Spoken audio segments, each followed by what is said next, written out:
afternoon mga papsi. Ngayon nandito tayo ngayon sa Ruas City. Papunta tayo ngayon sa Ruins of Alcatraz. Yan. At first time ko ngayon na pumunta dito sa Ruins of Alcatraz, dito sa Ruas. Ulitin ko nga pala mga papsi, ngayon na tayo nakapag-vlog ulit. At ngayon balik vlog na naman tayo. Always ride safe mga papsi. Sa mga katulad nito, naglo-long rides tayo para mapuntahan natin yung isang lugar na gusto natin puntahan. Presence of mind sa kalsada. Dahan-dahan lang at hanggang makarating tayo sa ating paruroonan. Ngayon, 3 lang kami nag-rides ngayon. Kasi palpak yung isang kaibigan namin na ganyan talaga sa mga magkakaibigan, no? Siya yung magyayaan na mag-long ride, tapos siya pa yung hindi natuloy. Pero okay lang, at least kami natuloy pa rin kami. Magwi-wait lang tayo sa signal ng kaibigan natin. Shoutout pala kay Jeremy Baguod. At sa likod naman natin si Chris Joren. Ayan, yung kapatid ko. Saan ba tol? Ayan mga papsi, at nandito na tayo. Aray, gabi yun. Hop! Kento, Kento, Kento, dito basta-basta bingo, bingo. Tara. Gabi yung lubak dito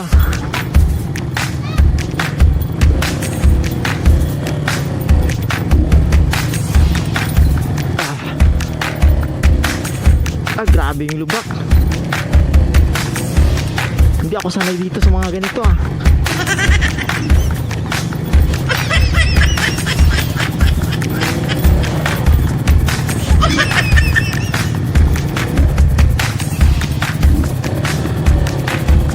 Yan, so nandito na tayo.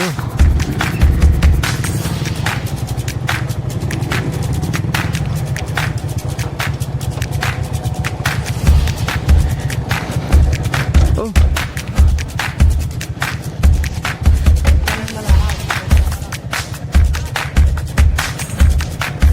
Sige lang. May bato sa ilalim.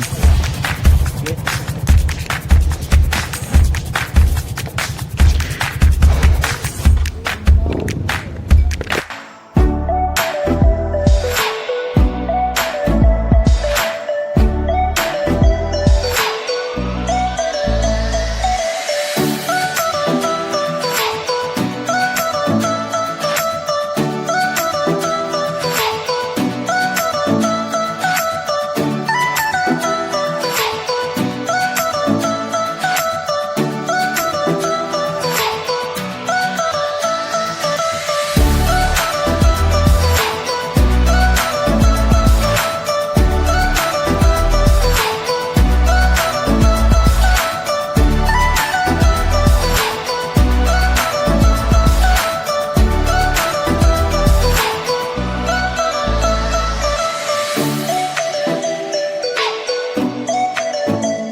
Sana all. Di maangin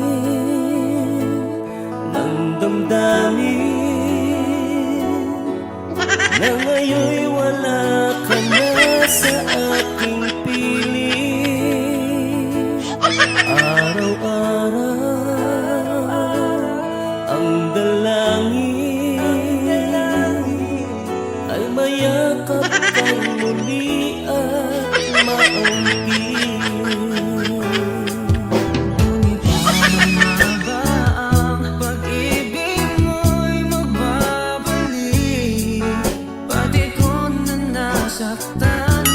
Sana all.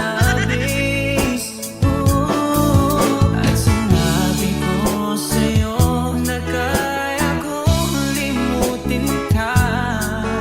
Bakit ngayon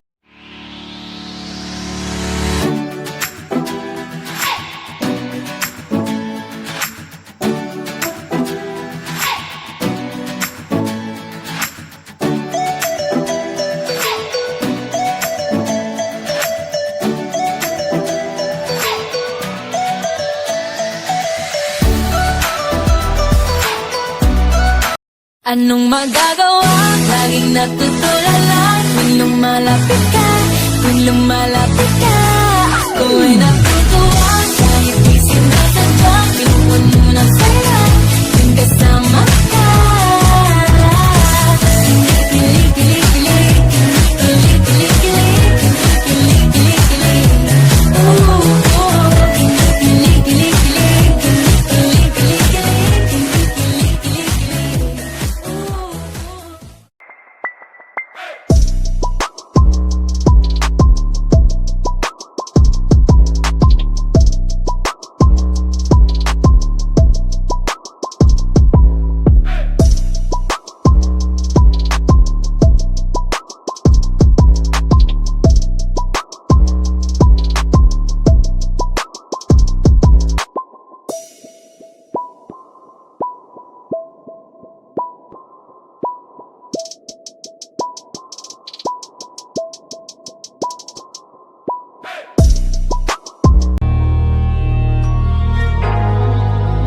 Di nyo na pwede masisigo ba't ganto? Ginaganapan ko lang na natural, tsaka inagapan ko na mautal. Nilawan sinugal, ginapang minahal. Katagalan natutunan ko rin tumagal, tsaka alam ko naman na inaabangan na. Sana tabangan yung papakawalan para di naabangan. Tignan nyo ha, tignan nyo kung gaano kagago yung sistema natin. Ikaw, lalaki ka. Kailangan mo magtrabaho, kailangan mo magsibag. Kailangan meron kang napatunayan. Kailangan mataas yung estado mo sa buhay. Kailangan maganda yung trabaho mo. Kailangan mong gawin lahat yun. Kasi bakit? Kasi mamalitin ka ng mga tao. Kasi kailangan pasok ka sa standards ng taste ng mga tao. Kailangan mong gumapang. Kailangan mong gawin lahat para i-accept ka lang ng society. Igagala mo yung babaeng mahal na mahal mo kasi nakaipon ka na ng paunti-unti dun sa kakarampot mong kinikita sa trabaho. Gusto mo siyang dalhin sa kung saan, pakainin, i-date, para lang mapatunayan mo sa kanya na mahal mo siya. Anong sasabihin ng mga kaibigan niya? Ano ba yan? Saan ka ba dinala niyan? Turo-turo? Tabing kalsada? Food trip? Anong sinakyan nyo? Nag-tricycle lang kayo? Di ka man lang pinag-grab ng jowa mo? Di ka man lang dinala sa mamahaling restaurant? Buti pa yung boyfriend niya nabibili yung mga gusto ng girlfriend niya. Nadadala sa mamahaling restaurant. Pero yung jowa mo, ba't ganyan?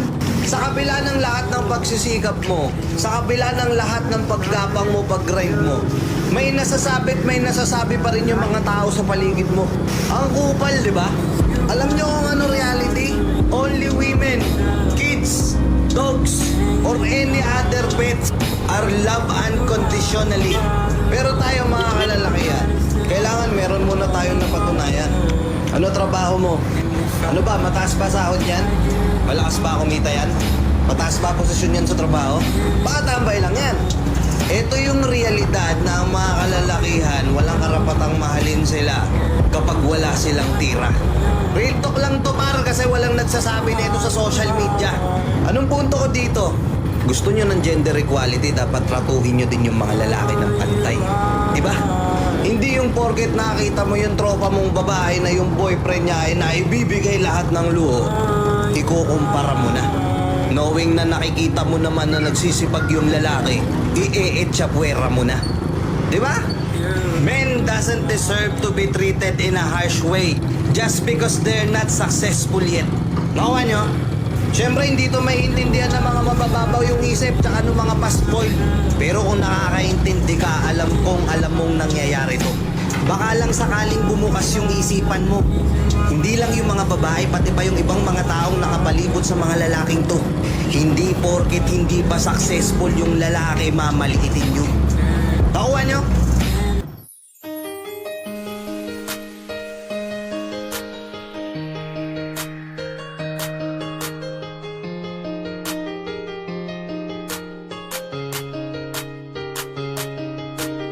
You are now listening to 13 Beats exclusive.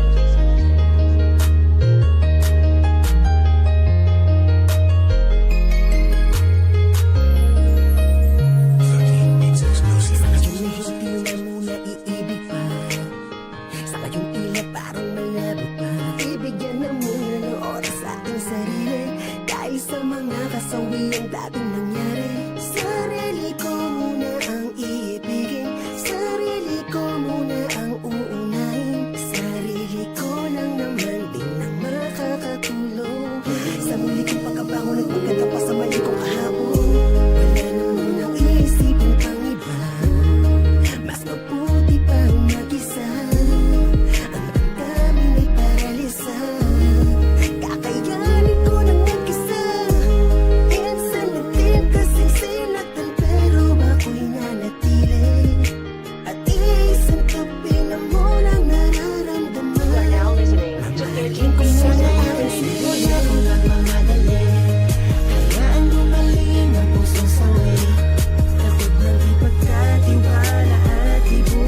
gagawin? Paano bang buong loob kong harapin? Paulit-ulit na lang, laging nasasaktan. Ilang beses na bang pinaglalaruan? Sa'kin wala na nga bang tunay na darating pa? Magmamahal ng tapat. Kaya naisip ko na lang, bakit dinala sa'kin sarili ang aking mamahalin para sa aking ikabubuti. Iisang tabi na lang muna ang nadarama. Pipigilan ko na lang muna ang umibig pa. Baka kasi maulit pa kapag di ko ginawa to. At ako'y mapaibig na naman sa isang maling tao.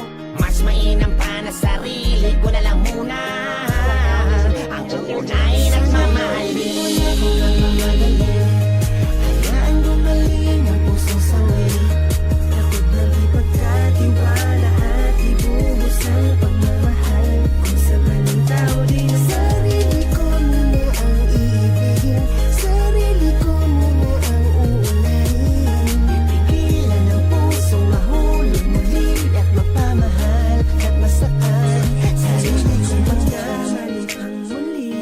Di bali nang mag-isa ako, sa ngayon ay masaya ako. Takot nang magtiwalang muli sa taong mali. Di na kailangan pang magmadali, baka mauwi na naman ang lahat-lahat sa hiwalayan. At ako na naman mag-isa ang maiwanan. Kahit gawin ko lahat-lahat, tila di pa sapat ang lahat. Ano nga bang pagkukulang ko? Tanong ko sa sarili ko. Sa ngayon ipapaubay ako muna sa taas ang lahat. Kung may dumating man sana yung tatanggapin ako ng sagad.